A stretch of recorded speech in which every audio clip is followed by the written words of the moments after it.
His biggest mistake. The strange thing about lies is that they demand perfection.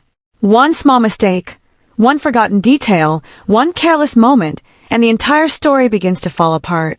For almost 3 weeks, I had said nothing. No arguments, no accusations, no emotional confrontations. If someone had looked at our family from the outside, they would have believed everything was perfectly normal. Daniel continued bringing home flowers every Friday. We still had dinner together every evening. We still attended Sophie's soccer games on Saturdays. He still smiled for family photos, and I still smile beside him. But those smiles no longer came from happiness. They came from determination. Because every day I stayed silent, Daniel became more comfortable. And comfortable people make mistakes. The leadership gala was now only 10 days away. Daniel talked about it constantly. My boss says this could open a lot of doors. I'm proud of you, I replied. I've even been asked to give a short speech.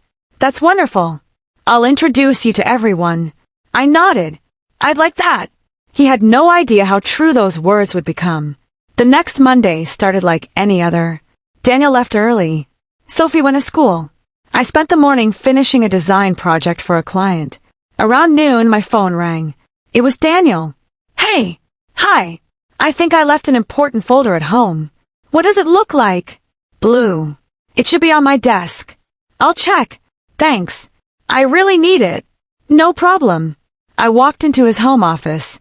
The blue folder sat exactly where he had described. As I picked it up, several papers slipped onto the floor. I bent down to collect them. One page caught my attention immediately.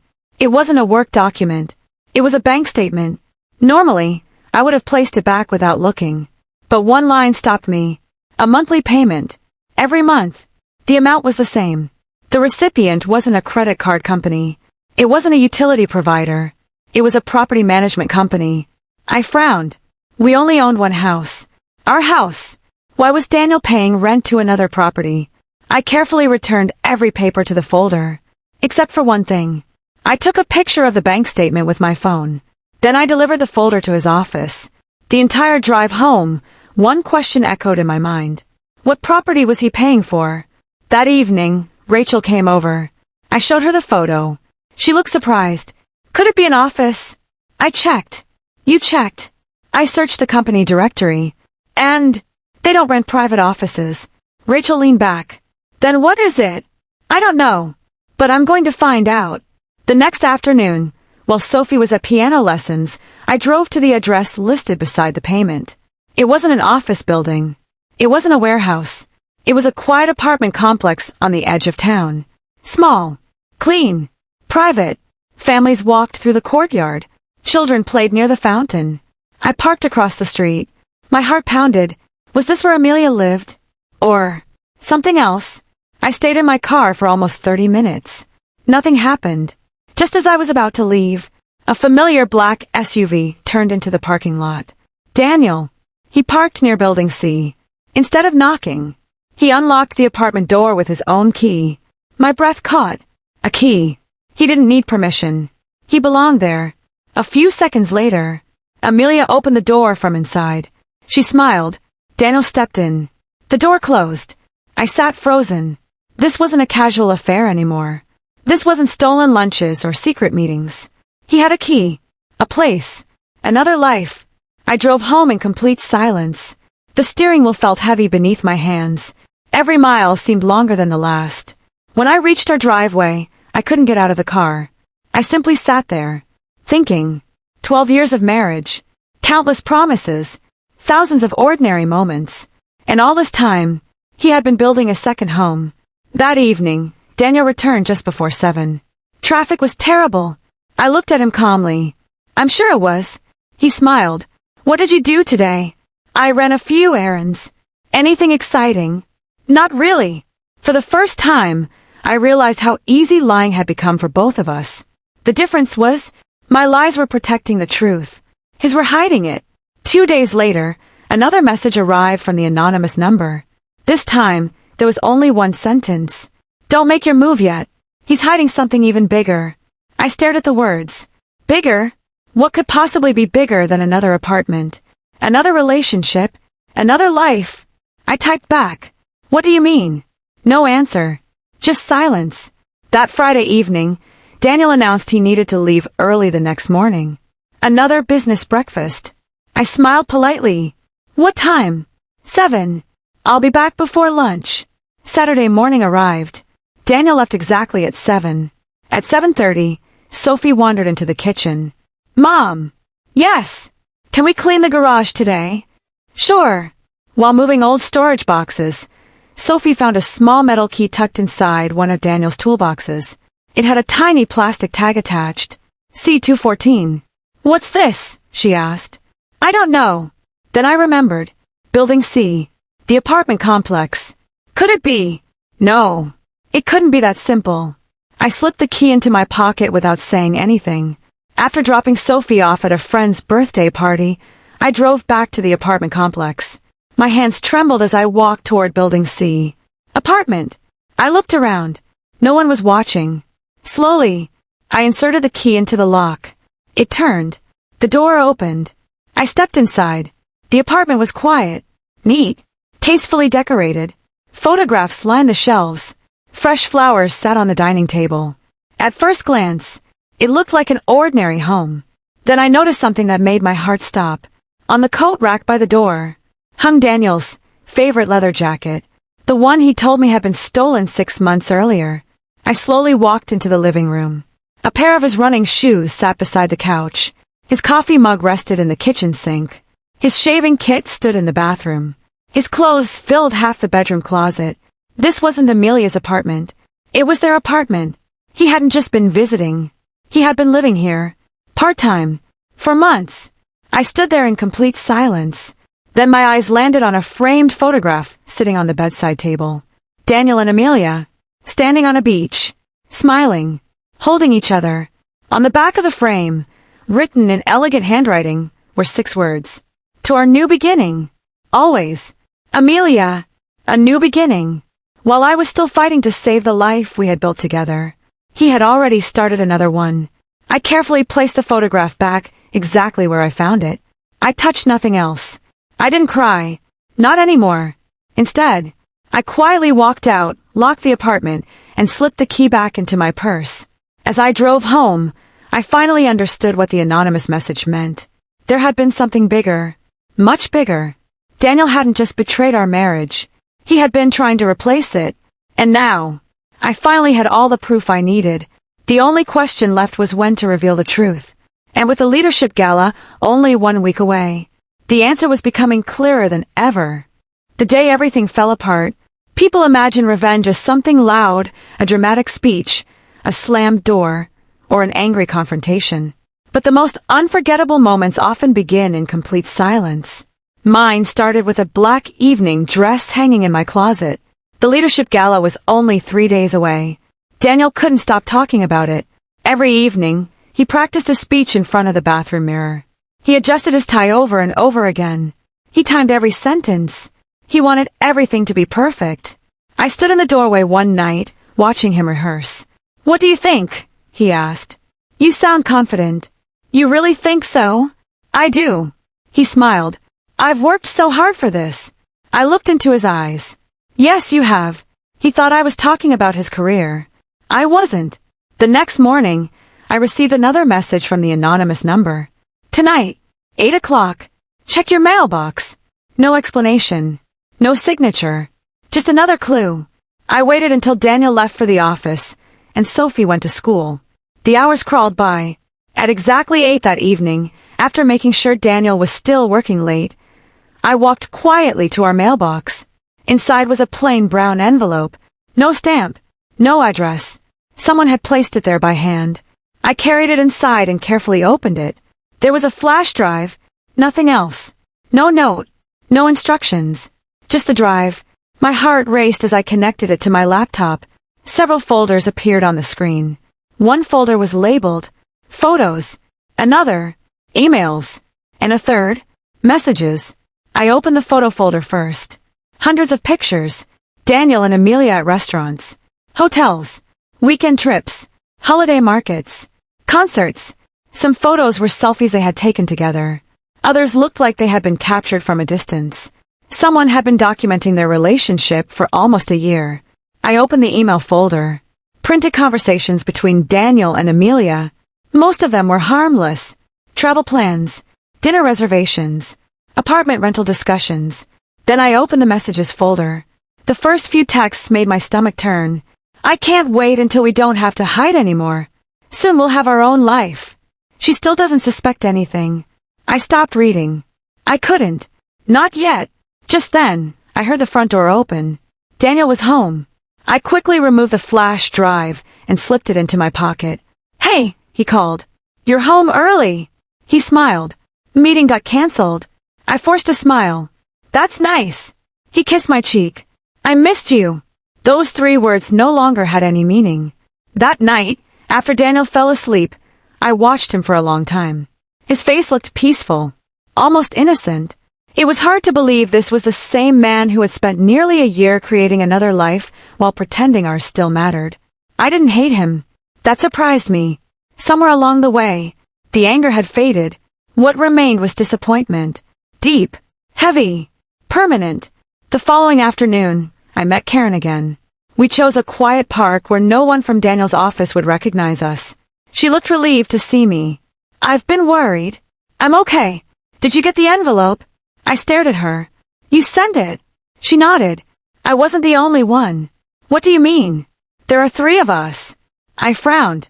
3. Karen nodded slowly. Myself, another coworker, and someone else. "Who?" She hesitated. "I can't tell you."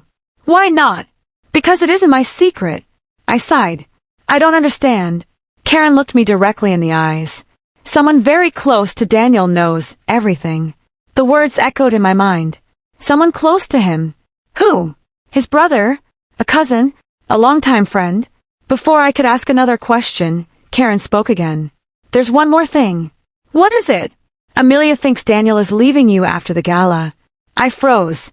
"What?" "That's what he's been telling her." "He told her that?" Karen nodded. "He promised they'd move into the apartment together full-time." I looked away. The apartment. The photographs. The messages. It all made sense now. Daniel wasn't simply having an affair. He was planning a new future. And he intended to end our marriage only after securing the promotion he'd worked so hard to earn. Driving home, I finally understood his plan. The gala wasn't just a celebration. It was the final step. He wanted the promotion first. Then the divorce. Then his new life. Everything had been carefully scheduled. Everything. Except one thing. He never expected me to discover the truth before his plan was complete. The night before the gala, Sophie knocked gently on my bedroom door. "Mom! Come in!" She climbed onto the bed beside me. "Can I ask you something?" "Of course. Are you happy?" The question caught me completely off guard. "What makes you ask that?" She shrugged. "You smile, but your eyes don't. Children really do notice everything." I wrapped my arm around her. "I've had a difficult few weeks." "Is it because of Dad?" I stayed silent. She looked down at her hands. "I know something's wrong." Tears filled my eyes. I gently brushed a strand of hair away from her face. "No matter what happens." She looked up. "I need you to remember something." "What?" "You are the best thing that has ever happened to me." She smiled. "I know. And nothing in this world will ever change how much I love you." She hugged me tightly. "I love you too, Mom." After she went to bed, I cried for the first time in days. Not because of Daniel. Because I knew our lives were about to change forever. The morning of the gala arrived. Daniel was unusually cheerful. He whistled while making coffee. He wore his best navy blue suit. "You look beautiful," he said as I came downstairs in my black evening dress. "Thank you." He smiled proudly. "We're going to have a wonderful night." I looked at him calmly. "Yes, we will." He reached for my hand. As we walked to the car, I noticed a small gift box sitting on the passenger seat. "What's that?" I asked. "Oh." He smiled. "A little surprise for after the gala."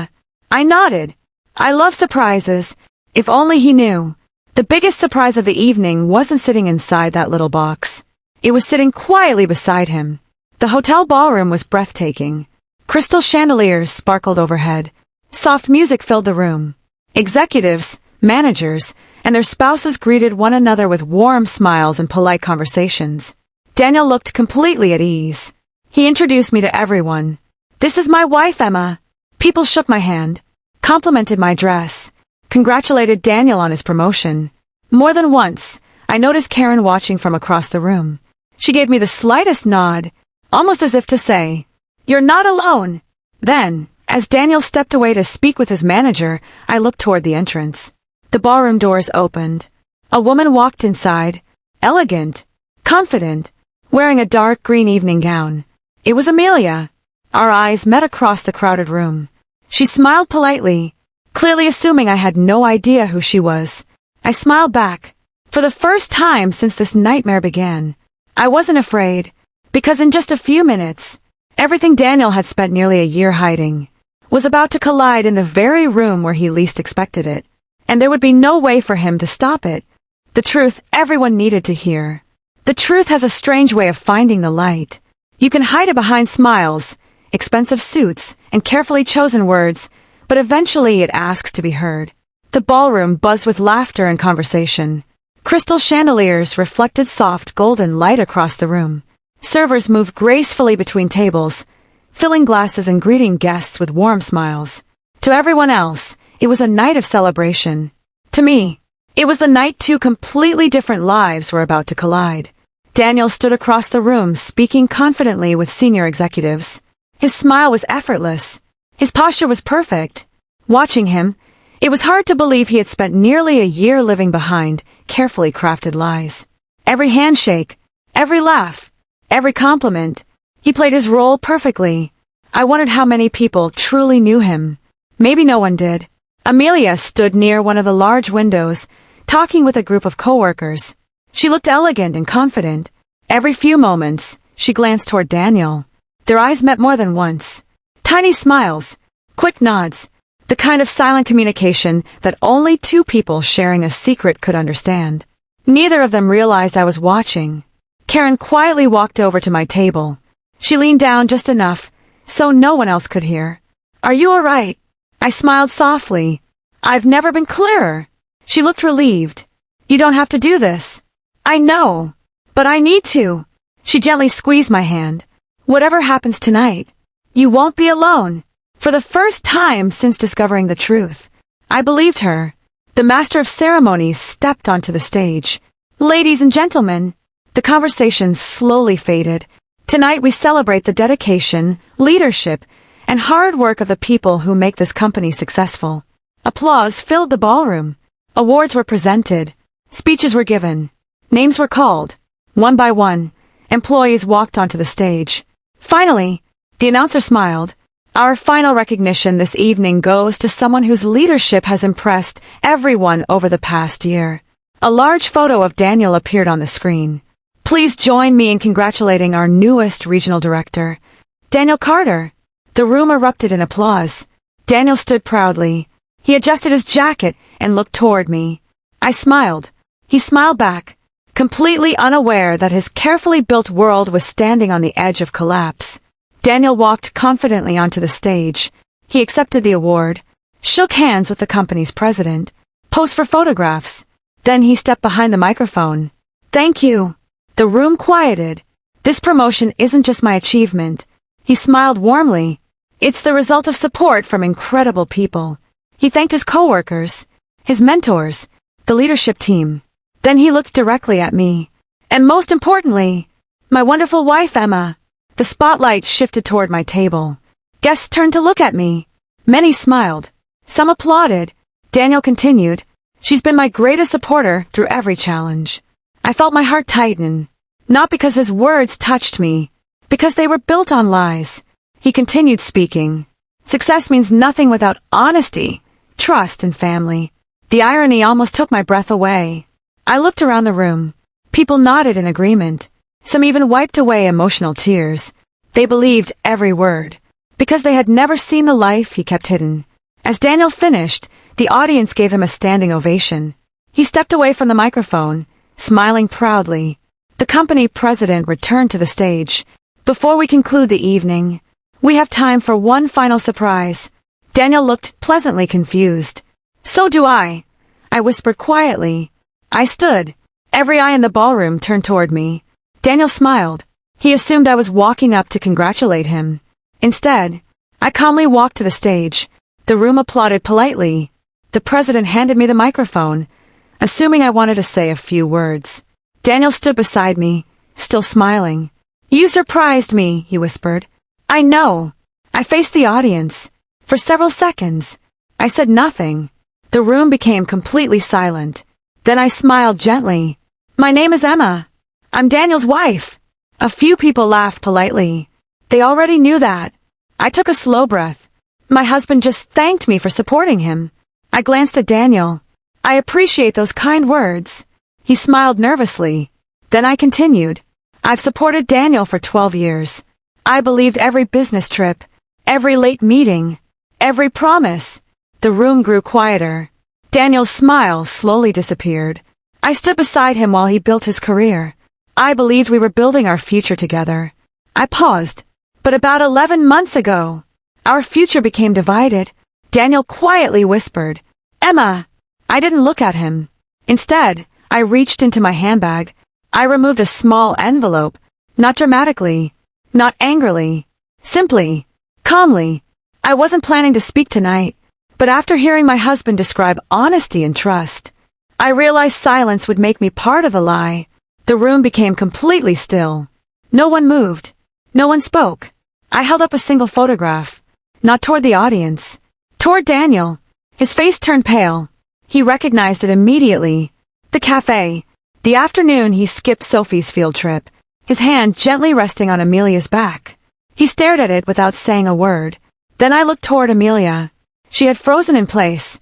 For the first time that evening, confidence disappeared from her face. I returned my attention to the audience. I won't embarrass anyone with private details. This isn't about revenge. It's about truth. I lowered the photograph. My husband has spent nearly a year living two different lives. One sentence. Nothing more. The room erupted into whispers. Daniel finally stepped forward. "Emma, please." His voice shook. "Let's talk privately." I calmly looked at him. "I asked for private conversations many times. You chose lies instead." He reached for my hand. I quietly stepped back. The movement was small, but everyone saw it. I spent weeks wondering what I had done wrong. I blamed myself. I questioned everything. Then I smiled sadly, until I realized the problem wasn't me. It was the choices you made. The room remained silent. No one interrupted. No one looked away. I wasn't shouting. I wasn't accusing. I was simply telling the truth. And somehow, that was far more powerful. Then I looked toward the company president. "I sincerely apologize for bringing personal matters into your celebration. That was never my intention. I only wanted one thing." I turned back toward Daniel. For the truth to exist in the same room as the lies. Without another word, I placed the photograph on the podium. Then I stepped away from the microphone. The ballroom remained completely silent. Daniel stood motionless beside the stage, his award still in one hand, his carefully built image crumbling around him. Not because I had shouted, not because I had humiliated him, but because, for the first time, he had nowhere left to hide. I walked slowly toward the exit. As I reached the ballroom doors, I heard footsteps behind me. Not Daniel. It was Sophie. She had come with my mother, who had arrived later in the evening to help watch her during the event. Sophie wrapped her arms around me. "Mom!" I hugged her tightly. "It's okay." She looked up at me. "Are we going home?" I smiled through the tears that had finally returned. "Yes, we're going home." And for the first time in nearly a year, the word home finally meant peace instead of pretending. He never expected my final move. People think the story ends when the truth comes out. It doesn't. That's only the end of the lies. The real story begins the morning after, when you have to decide what kind of life you want to live. I barely slept that night, not because I regretted what I had done, because I finally felt the weight of everything that had happened. The gala, the speech, the silence that filled the ballroom, the look on Daniel's face when he realized there was no excuse left to tell. It all played over and over in my mind, but one memory stayed with me more than any other. Sophie holding my hand as we walked out of the hotel. She hadn't asked questions. She hadn't cried. She had simply stayed beside me. Sometimes love doesn't need words. Sometimes it simply refuses to let go. The next morning, I woke up before sunrise. The house was quiet. Daniel hadn't come home. For a moment, the silence felt unfamiliar. Then I realized something. It wasn't empty. It was peaceful. I made myself a cup of coffee and sat on the back porch. The first rays of sunlight slowly filled the yard. Birds chirped in the distance. Everything outside looked exactly the same. Yet my entire life had changed overnight. Around 7:30, my phone rang. Daniel. I looked at the screen for several seconds before answering. Hello. His voice was barely above a whisper. Emma. I stayed silent. I'm so sorry. Another silence. I know sorry isn't enough. No. It isn't. He took a shaky breath. Can we talk? We're talking. I mean face to face. I closed my eyes. What would you like to say that you couldn't have said 11 months ago? He didn't answer. After several seconds, he quietly said, I made the biggest mistake of my life. I replied calmly, You made thousands of them. Then I ended the call. Throughout the morning, my phone continued to ring. Daniel called again and again. He left voice messages, text messages, apologies, promises. Each one sounded more desperate than the last. Please let me explain. It isn't what you think. I never wanted to hurt you. Can we fix this? I didn't reply, because explanations only matter before the truth comes out. After that, they usually become excuses. Around noon, Rachel came over. She hugged me tightly the moment I opened the door. I watched the news. I looked confused. The gala. She nodded. Someone posted a short video online. I sighed. I didn't want any of this to become public. I know, but people are talking. I poured us both coffee. What are they saying? Rachel smiled gently. Most people aren't talking about the affair. They're talking about how calm you were. I looked down at my cup. I wasn't calm. I was exhausted. That afternoon, Karen called. I wanted you to hear this from me. What happened? Daniel didn't come into work. I figured. The promotion has been put on hold. I remained silent. The company has started reviewing several internal complaints. What kind of complaints? Karen hesitated. Not about the affair.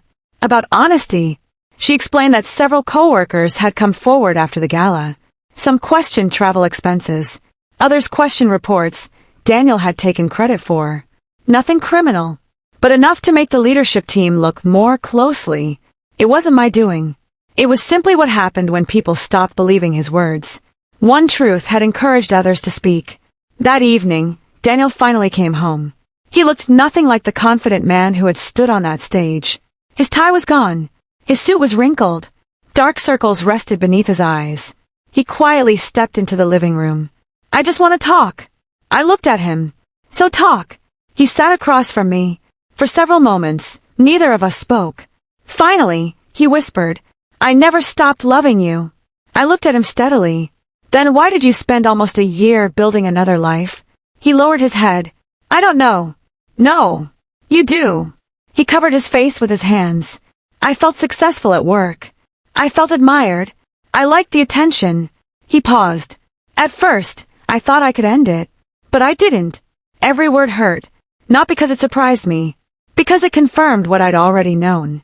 This hadn't been one mistake. It had been hundreds of choices, made day after day.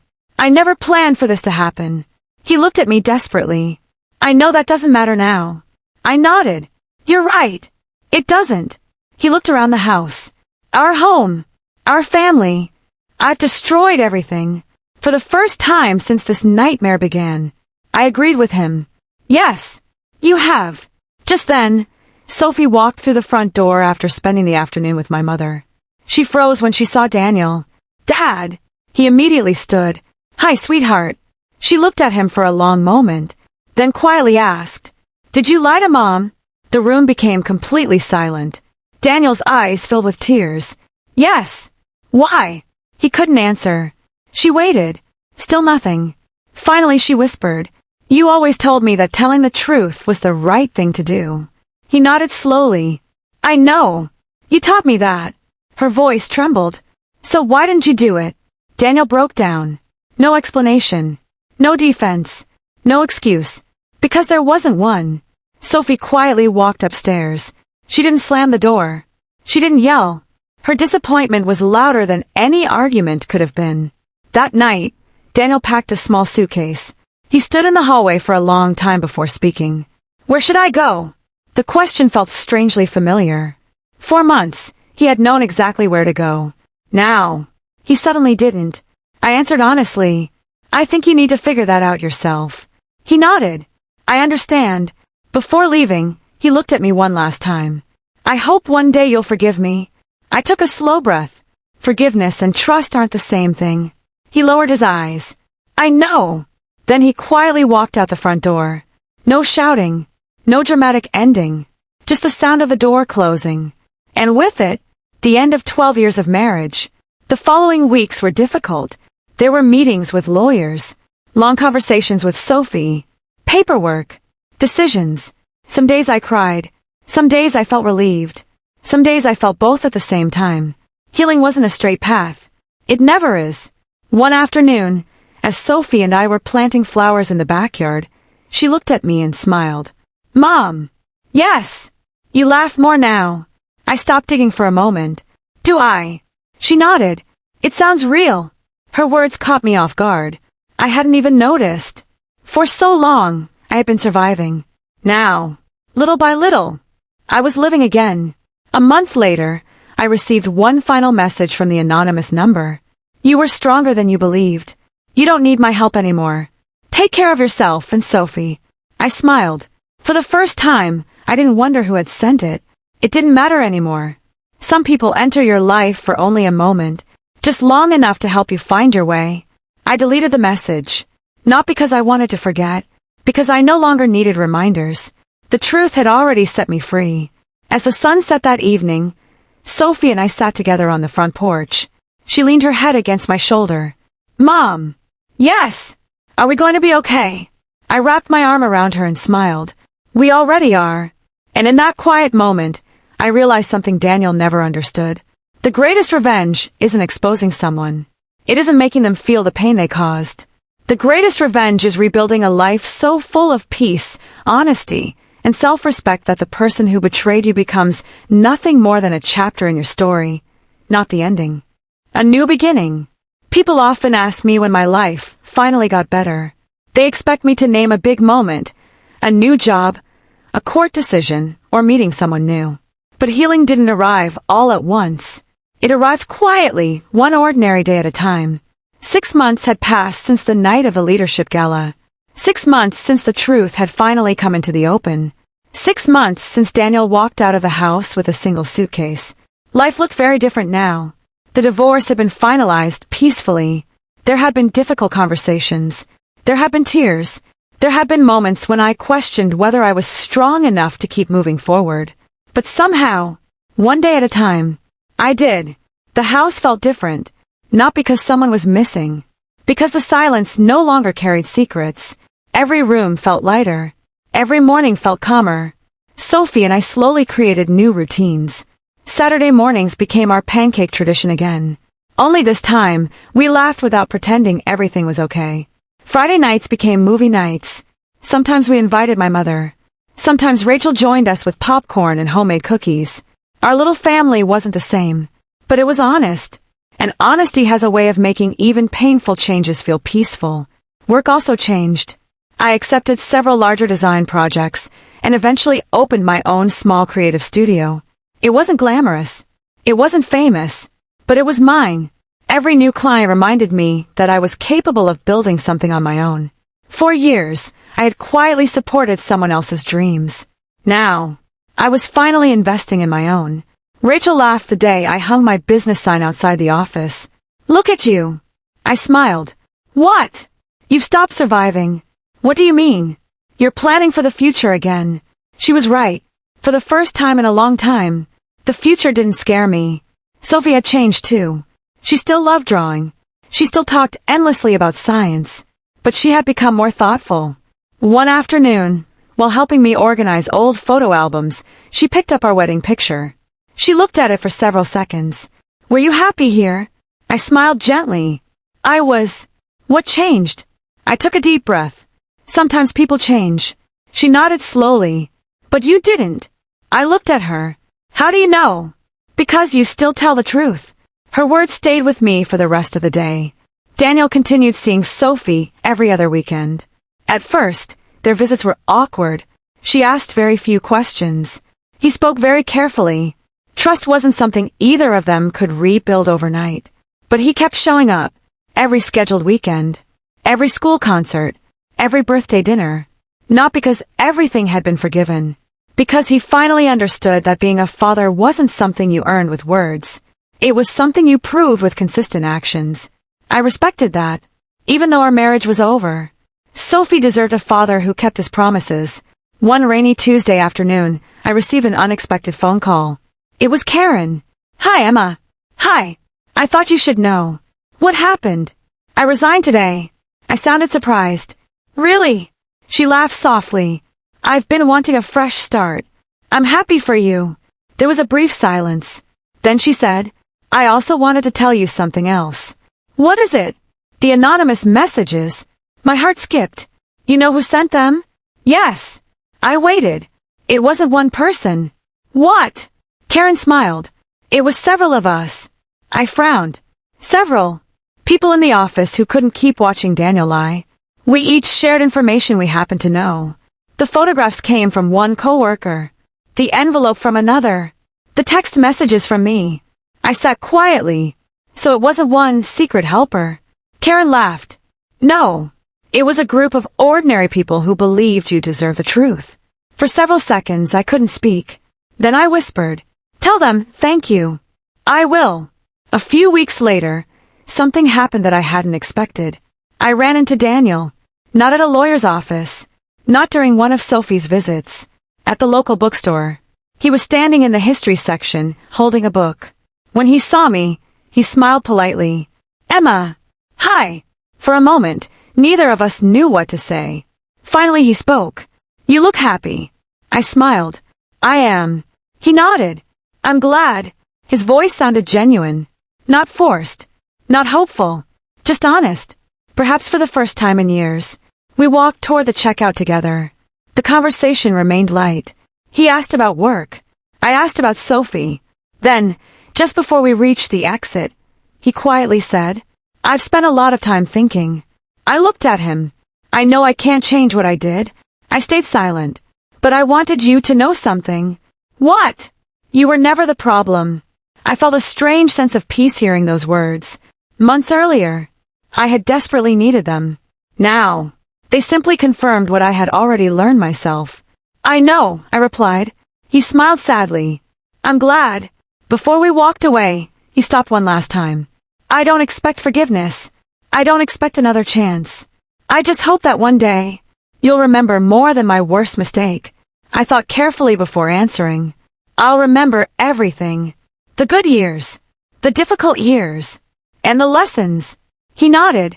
I suppose that's fair. Then we went our separate ways. No anger. No bitterness. Just two people whose lives had once been deeply connected, now walking toward different futures.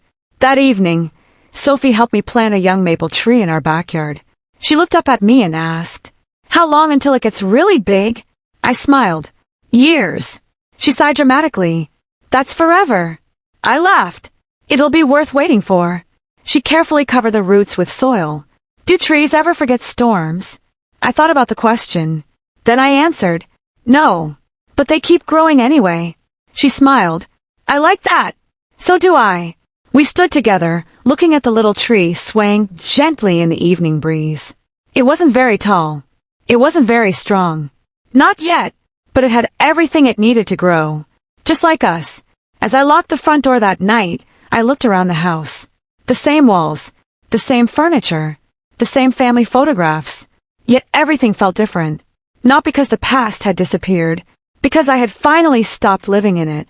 4 months, my story had been about betrayal, about heartbreak, about uncovering painful truths.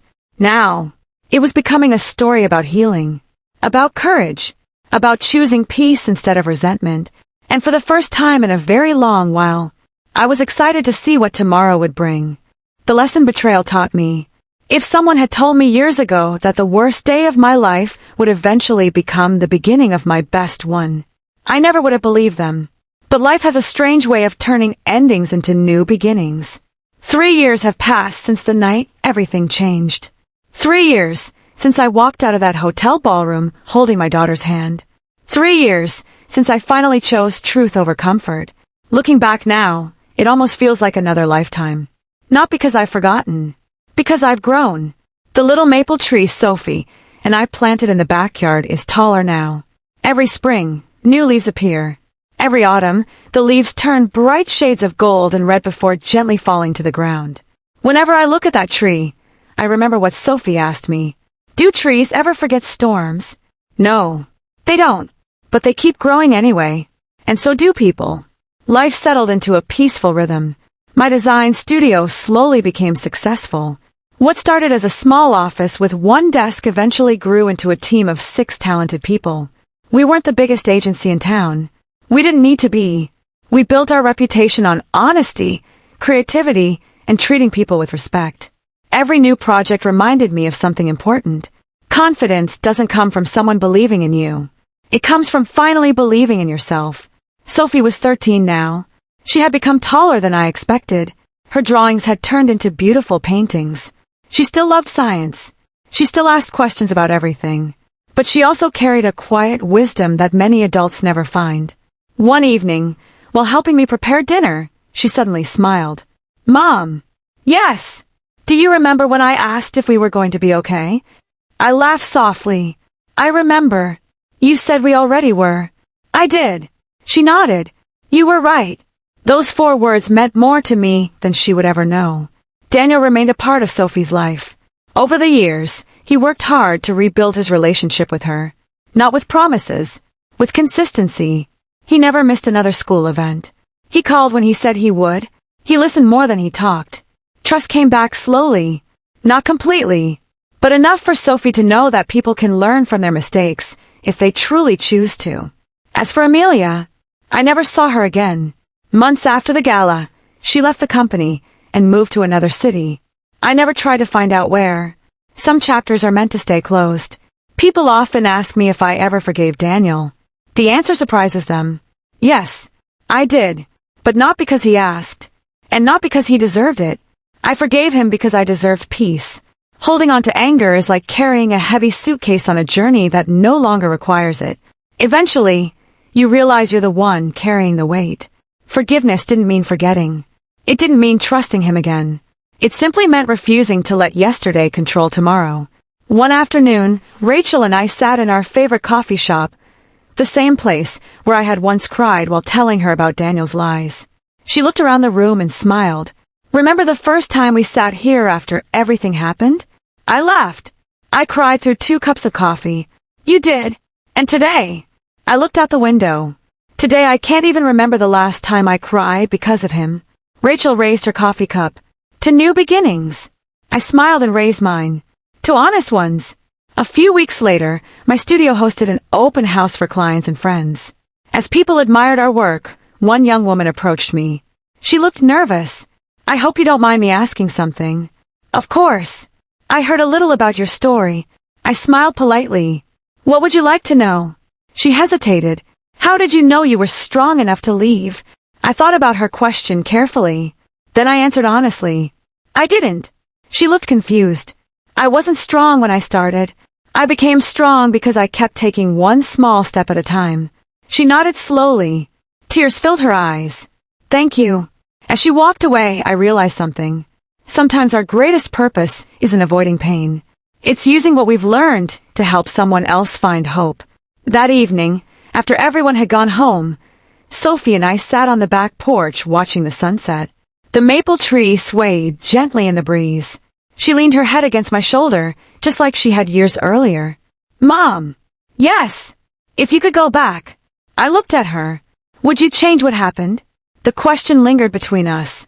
A younger version of me would have answered immediately. Yes, without hesitation. But now, I took my time. Finally I smiled. No.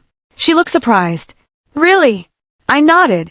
I would never choose the pain, but I would choose the person it helped me become. She smiled softly. I like who you became. I wrapped my arm around her. So do I. As darkness slowly settled over the yard, I thought about everything life had taught me.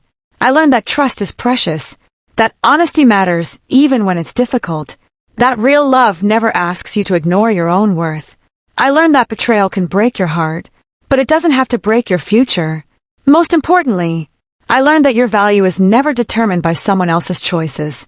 When people betray you, they reveal their character, not your worth.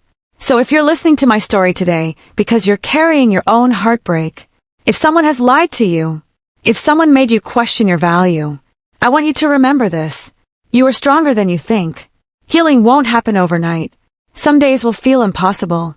Some mornings you'll wonder how you'll ever smile again. But one day, without even realizing it, you'll laugh. You'll make plans for the future. You'll wake up without replaying old memories. And you'll discover that the life waiting for you after the pain can be even more beautiful than the one you thought you had lost. As I looked at the stars that night, I smiled. Not because life had become perfect. Life never is. But because it had become honest, peaceful, real. And that was more than enough. Because in the end, the greatest victory wasn't exposing the man who betrayed me. It was refusing to let betrayal define the rest of my life.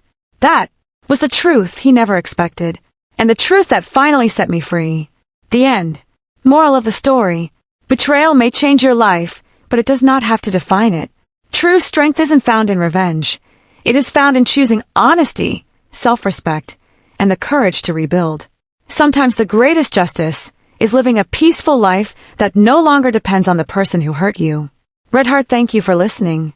If this story touched your heart, don't forget to like, subscribe, and turn on the notification bell so you never miss another powerful story of betrayal, justice, and hope. Until next time, take care of yourself, and remember, the truth always finds its way.